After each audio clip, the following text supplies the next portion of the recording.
20대 학생들에게 공부 잘하는 비결을 물어보면 꼭 나오는 대답이 뭐죠? 맞아요. 수업 시간에 선생님 말씀을 잘 들었다는 거죠? 요즘 우리 친구들은 유튜브 등 영상 미디어에 익숙해져서 차분히 듣는 능력이 부족해진 것 같아요. 이제 듣는 선생님과 스마트 듣기 훈련을 시작해 볼까요?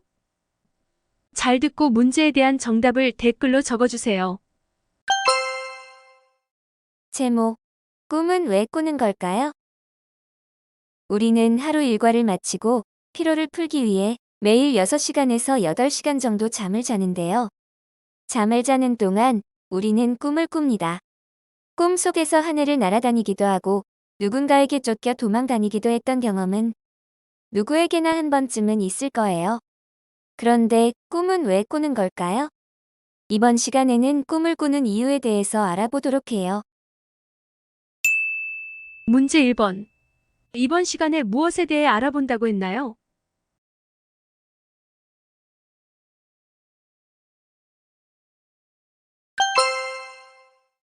꿈은 우리가 잠을 자고 있을 때 우리의 뇌가 활동하는 것을 말하는데요. 뇌에서 발생하는 복잡한 신경활동의 결과물 중 하나라고 할 수 있어요.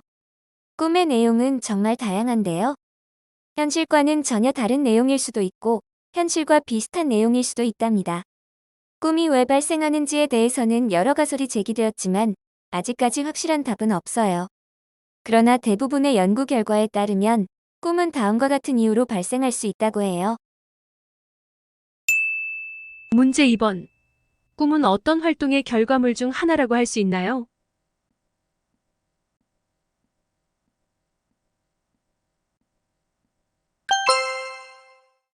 첫 번째, 꿈은 인간의 기억을 재생시키는 역할을 한다는 거예요.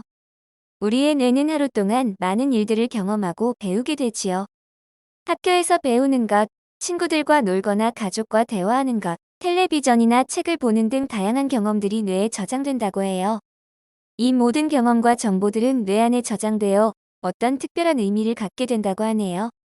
잠자리에 누워서 자고 있는 동안 뇌는 그동안의 경험과 정보들을 다시 한번 살펴보고 분석하면서 이 정보들을 새로운 방식으로 연결하고 상상력을 발휘한다고 해요. 그렇게 해서 꿈을 만들어낼 수 있는 것이지요. 문제 3번.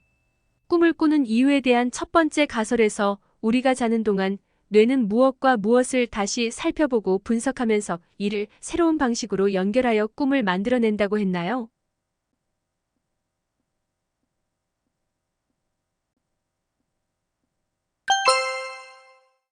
두 번째, 수면 중에 우리 뇌는 주변 자극이 없는 환경에서 불필요한 정보를 제거하고 중요한 정보를 정리하는 작업을 한다고 하네요. 이렇게 뇌가 정보를 정리하고 가공하는 과정에서 꿈이 발생할 수 있다고 보는 견해도 있답니다. 문제 4번. 두 번째 가설에서는 뇌가 무엇을 어떻게 하는 과정에서 꿈이 발생한다고 보나요?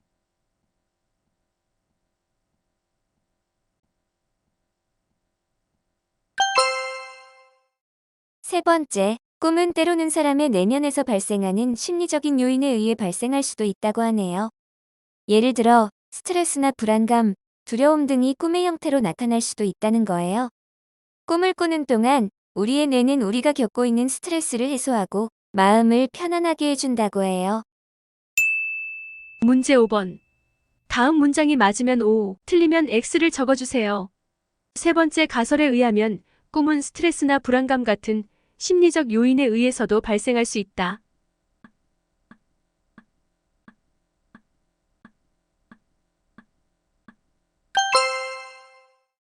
네 번째, 뇌가 자신이 경험하지 못한 새로운 상황을 연습하고 문제를 해결하기 위해 훈련하는 것이라고 생각하는 사람들도 있다고 하네요.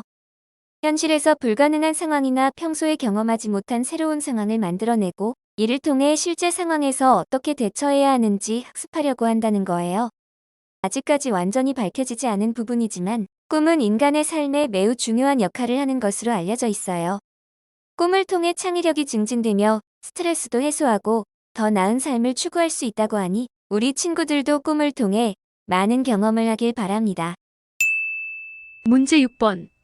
꿈은 인간의 삶에 매우 중요한 역할을 한다고 했는데 어떤 역할이 있는지 한 가지만 적어보세요.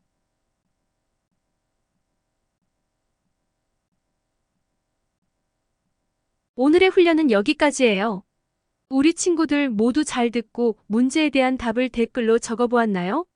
정답을 맞춘 친구들 중 추첨을 통해서 3명에게 편의점 상품권을 보내드릴 예정이니 많은 참여 부탁해요.